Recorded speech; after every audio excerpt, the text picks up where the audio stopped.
and make up their point. Okay, Leadership Development Live Lecture number 4. The main things we're going to talk about tonight are the final project. I know some of you have been working on it already, and a little bit on developing teamwork too. As the instructor, one thing that I get to do is sort of choose what we're going to talk about during the live lecture. So I try to pick the things that I think will be most important and sometimes the most interesting too for you guys. Just a few announcements. Of course, final week, of course. All assignments are due Sunday, September 6th, that's this Sunday, by midnight. No assignments will be accepted after this date. So please get everything in. If you have a 0 in the grade book on something that you're pretty sure you turned in, please send me an email so I can double check that for you. Assignments have been known to get sort of lost in My Course Connection before, and if you submit something via email, that can help as well. So don't be afraid to send me an email and give me a heads up about something you think I need to check out. I'd be happy to do that. Focus on your final project in these last few days. I don't know if you noticed, but the quizzes and the final actually count for 20% of your grade. So it's important. I want you to not think of it as just another assignment.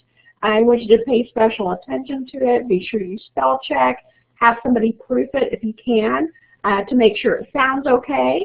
I want to go over those slides that we did last week really quick over the final project just as a refresher, and I've got one more example to show you as well on the flyer.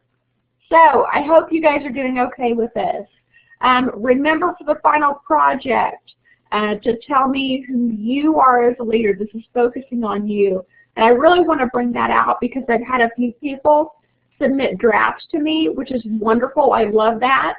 And I've gotten to check them out to make sure you're sort of on the same page and that you're going in the right direction. So you still have time. If you want to do that with me, that's fine. Submit the draft in the email so I can look over it, and I'd be happy to give you feedback on that. Tell me about you as a leader. We have the 8 areas that I want you to address. You need to have 1 paragraph per area, and 1 paragraph is generally defined as 3 to 5 sentences. So this should be several pages long once you're done. Please check your grammar, check your punctuation, your spelling, cite your references, and remember to please add subtitles to each section so that the topic is easily identified. If you would follow this order, that would be wonderful. Start with number 1 with traits. I possess the following traits that make me a good leader. Fill in the blank. Motives as a leader. I would have the motives of, and list several. On number 5, on the styles, be sure you identify the style of leader you are, which was in chapter 4 of our textbook. So be sure and refer to our textbook on that. Just a refresher. I know sometimes we go over and you think you're going to remember it all, and then you go to sleep, and the next morning you're going, what did we have to have in that? So the other thing was part 2 of the final project. Remember, there's a part 1 and a part 2. You're going to create a flyer or a PowerPoint presentation outlining your leadership skills. Be creative. I like to see color. I like to see clip art. I like for it to be eye-catching. I want to notice you. So think of it as an advertisement for yourself. You're welcome to add a picture, your contact information, and what type of leadership skills that you have to offer.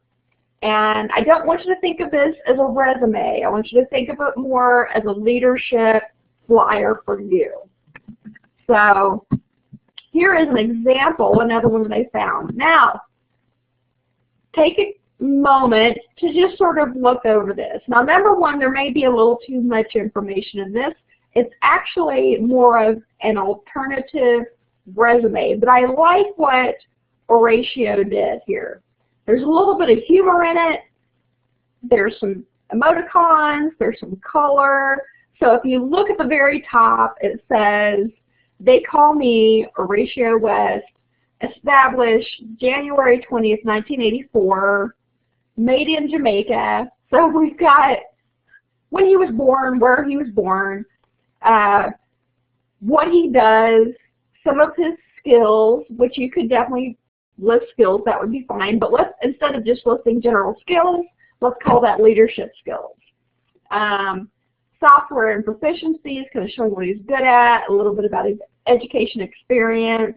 At the very bottom, this is to be continued. So this is just an idea. It's kind of fun to look at, and actually, like I said, you wouldn't include all of this on your flyer, but it's just another idea of some things you might include.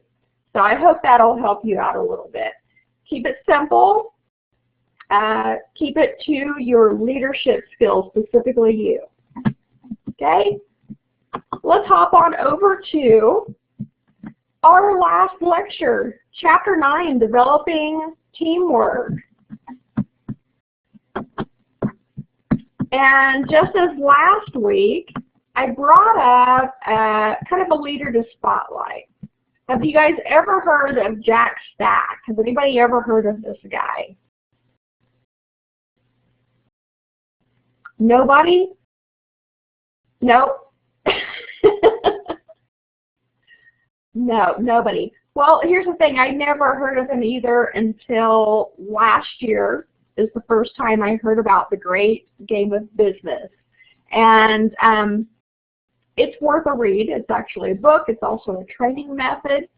And Jack Stack, more than 30 years ago, and he's from Springfield, Missouri. His company is still in Springfield, Missouri, so really not that far away from us, was very close to losing his job and the plant that he worked at being shut down.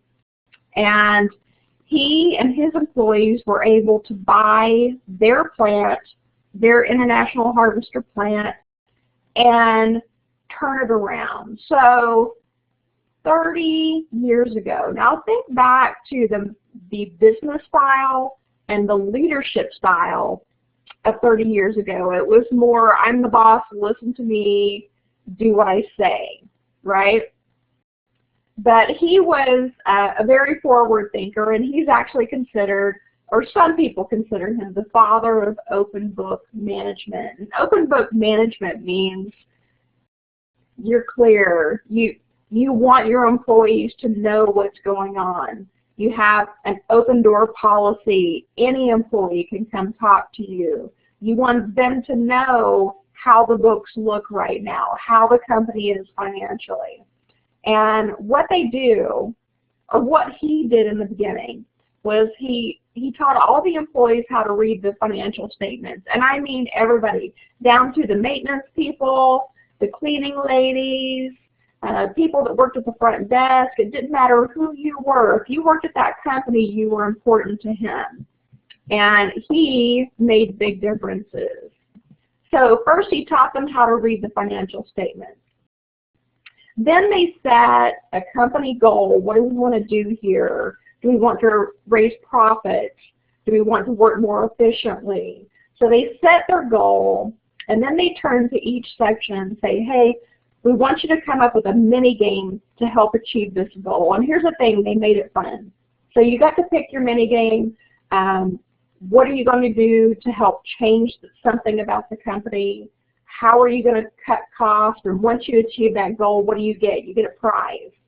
So his mini games help support the company goal, and the main idea was just working together for success, and everybody's important. So if you ever get a chance to sort of read up on this guy, it would be a good read, especially if you ever consider running your own company one day or taking over a business. Maybe you want to take over a restaurant.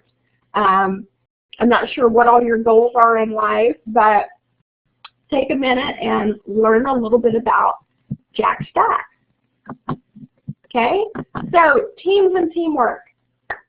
First of all, team, a work group that must rely on collaboration of each member to experience optimum success and achievement. So working together, teamwork, work down with an understanding and commitment to group goals on the part of all team members. So being a part of a team, being a part of teamwork is very important. We're not just an individual at a company in a cubicle. We're working together. Developing teamwork is such an important leadership role that team building, and let me get my pointer out here since I figured out really how to use it last time. Can you see my hand? Developing teamwork is such an important leadership goal that team building is said to differentiate successful from unsuccessful leaders. So this is really a huge thing, and it's a learned process. It's something that you can learn by experience. You can read books on it. You can watch videos. But it's very important to develop the idea of being able to lead a team. Distinguishing between teams and groups. So we've got two columns here. First of all, the teams are characterized by a common commitment, shared leadership roles,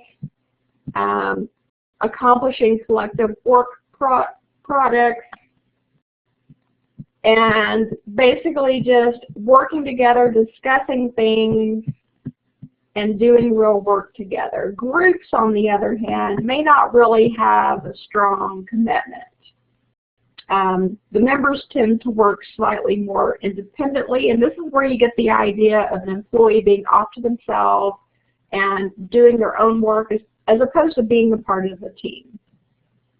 A group leader runs an efficient meeting, more likely to discuss, divide, and delegate, as opposed to doing real work together. And here is a graphic that I found that I thought really helped explain that. So for the group, you have the leader and all the minions, right? Leader and minions, people working toward a goal whose work is coordinated by someone else, maybe the manager.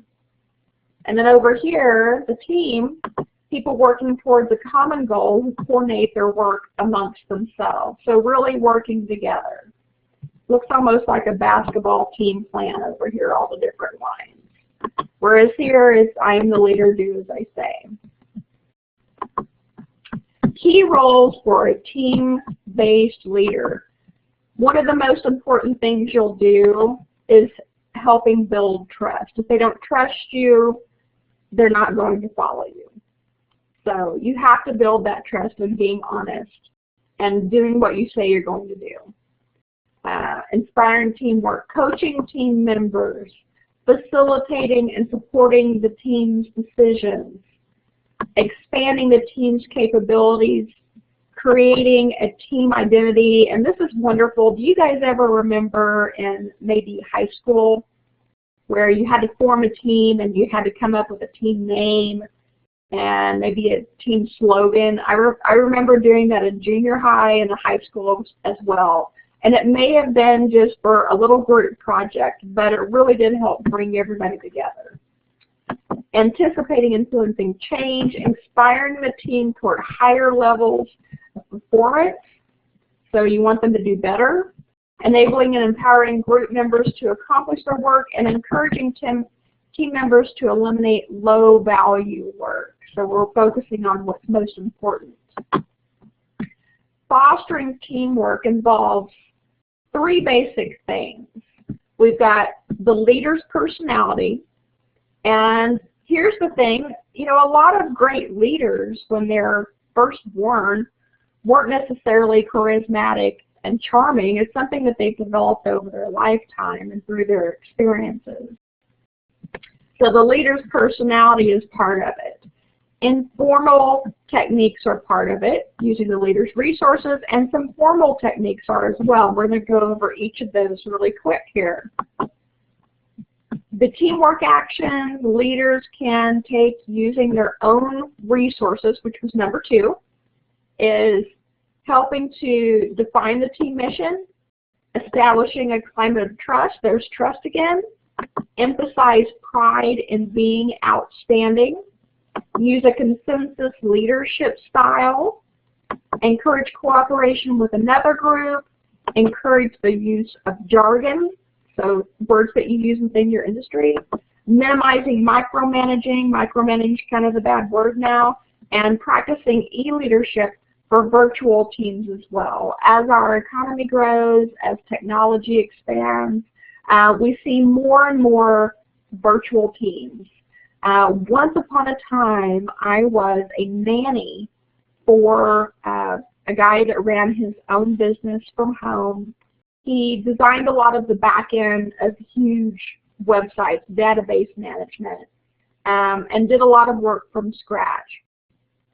So I was the nanny for he and his wife. Even though he worked from home, he spent his whole time with 5 monitors in front of him, and I was the one that took care of the kids. It was a lot of fun, actually.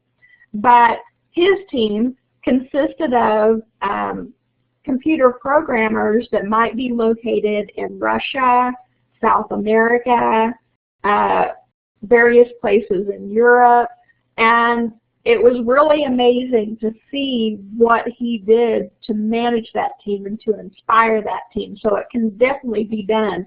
And it's still sort of in its infancy. We're still working on that area. And at some point you could find yourself in that type of situation, trying to inspire a virtual team. Here's an example of some fun team building activities that you guys may or may not have done before. Here we have dancing, because we want to help build the team, flash mob. We want them to get to know each other better, because the more you understand a person, the more you understand their work ethic or how they work as well. So getting the team together and having fun is a great way to do that. Here we have a challenge course, and they have these all over the country, where you can send the team to learn how to work through these challenges and to challenge themselves personally, as well as a member of the group as well as the team. And down here, I thought this was a really good idea, because you know all the painting places that have popped up. You know, send your team to go paint a picture together, to see each other in clothes other than work clothes, see how you behave outside of the office. And I think that would just be a lot of fun. So there's some fun team building activities you can do. Also, some other team building activities, using icebreakers in your meetings, especially if this is a brand new team, a brand new group. Maybe these people have never been together before. One of the most important things you can do, number one, is put name tags on everybody. Have you ever worked someplace before where there was a lot of people there, and although you were introduced to most of them, it's almost impossible to remember all those names? So in a group, bringing them together, the simple step of having name tags is actually really important, so that they can start getting those names down and they can place the name with a face as well. Another game you might play is called Two Truths and One Lie. Have you guys ever done this team building activity before? Two truths, you haven't? So what you do is each team member takes a piece of paper or a note card. You write down, that's funny, Erin, literally every job orientation. Yeah. It's really popular right now. It is. You write down 2 truths about yourself and 1 lie. You then read this to the group, and the group has to figure out which one is the lie. And it can be a lot of fun, but at the same time, you are sharing 2 truths about yourself that maybe your team members would not otherwise know. Okay, people bingo. This one's been around a long time. Having places on the bingo card that maybe have things like has blue eyes, has eaten sushi, has gone to France, and you have to find people that have accomplished these things, that have done these things. The egg drop activity. How about, let's go back to high school again. Did you guys ever do the egg drop challenge, the egg drop activity? More important, did anybody succeed at it where your egg actually doesn't bust? If you haven't done it before, They give you maybe a bag of supplies, and you have to design a carrier for an egg. You have that at Brianne, awesome. So you have to design some type of protective device for this egg so that if you drop it maybe from a certain staircase or off the roof of a building, the egg survives, it doesn't crack. So it can be a challenge. You have to get creative. You work together as a group. Everybody comes up with ideas, and it can be a lot of fun. So you have to do the egg drop with a parachute off the side. Hey, my daughter did the same thing last year at our school too. They had to design a parachute. Yeah. And they dropped it off. It was the outside bleachers by the football field. And my daughter wound up making her parachute out of bubble wrap. And it worked. It was great.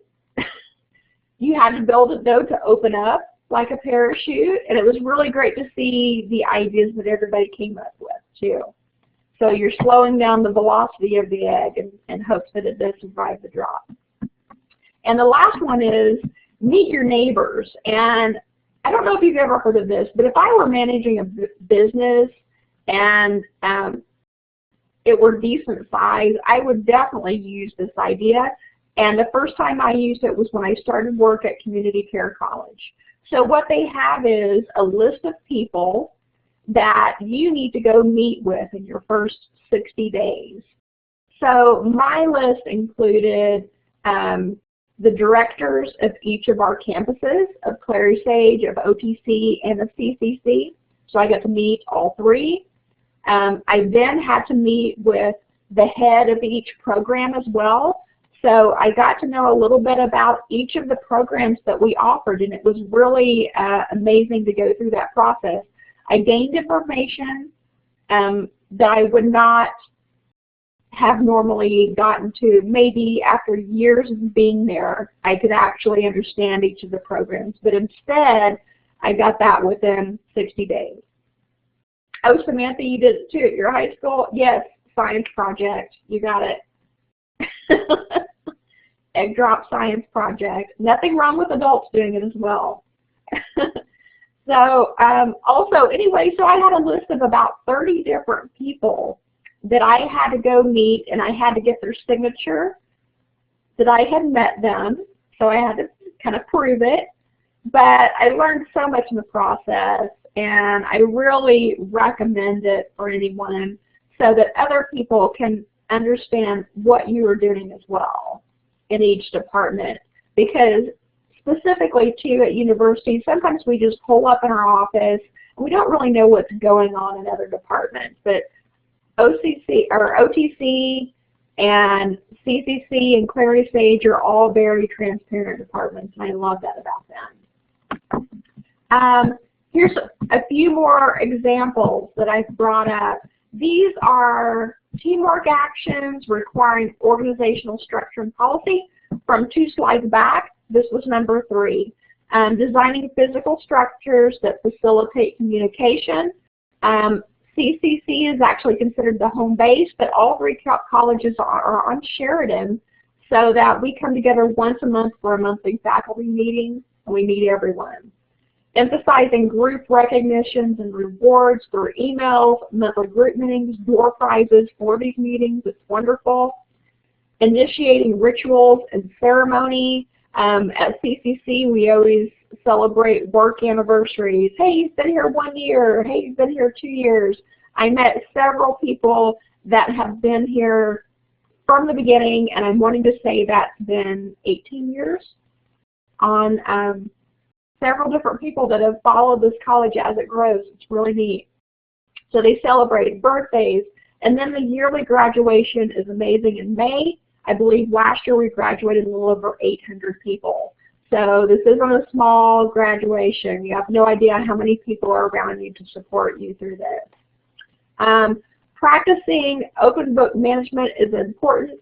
Another example, the president of our college, Dr. Kirk, always has his door open. You can come in at any time. You don't have to make an appointment. Selecting team-oriented members. You must work together as a team as opposed to as an individual. Using technology that facilitates teamwork, including social media. We are encouraged to use Facebook, Twitter, Instagram, LinkedIn, and so it's really not unusual to walk into an instructor's office and they're on Facebook. They're on their instructor Facebook page, maybe talking to students or posting job openings. And in fact, at CCC, we have our own social media department where that's what they do. They build our Facebook page, they interact, they build blogs, they Twitter, they Instagram. It's really amazing that that's their job. That's what they do all day, and they're good at it too. So that's how business is changing. The bottom line, what it comes down to, everyone, is at some point in your life you will be asked to take on a leadership role. It may be a small role, it may be a big role. You just don't know what's coming. The decision will be yours on whether or not you take that responsibility, if you decide to take on that leadership role. And I hope that some of the things that we've read about, some of the things that we have talked about will help you accomplish that, to take on that challenge if you decide to do it. And here's the thing, most people don't want to be the leader, but if you will take that chance and do it, you may find more money in your future, more opportunities in your future. Sometimes it takes stepping outside the box. Sometimes it takes, you know, pushing your limits a little bit. And just realize that no one is 100% good at it in the beginning. You really have to practice. You learn as you go along. You know, you don't need to be surprised to find out that people in leadership positions are watching leadership videos on the weekend or at night to try to get better at what they do. So we're always trying to improve. So Magandhi here, be the change you want to see in the world. Be the example. If you are the leader, be the example. Question. I told you it was going to be a little short, about 30 minutes. Questions answered here, even the silly ones. This week you are turning in assignments, you're checking the grade book to make sure you have everything turned in. You are getting your final project, spick and span, looking good. Send me a draft if you want to. I'd be glad to give you feedback. And gosh, I think that's about it. Does anybody have any questions? Brianne? I see you're typing. Toya's typing. Who else? Lisa?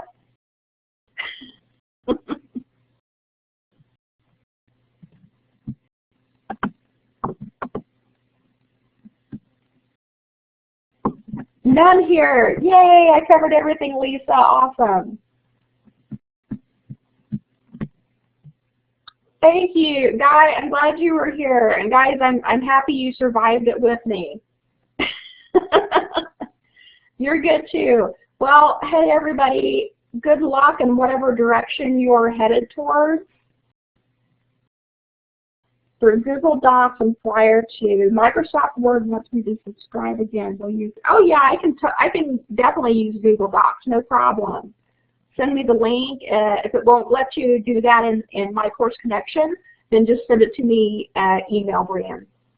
We can do either way, yeah. So I will be teaching another AOS class in the next section. However, I'm really just sort of filling in until another instructor is finishing up his master's. He's going to take over. So I don't know if I'll see you guys anymore unless some of you happen to be early child education majors. Then I will see you for our 8 weeks of core instruction.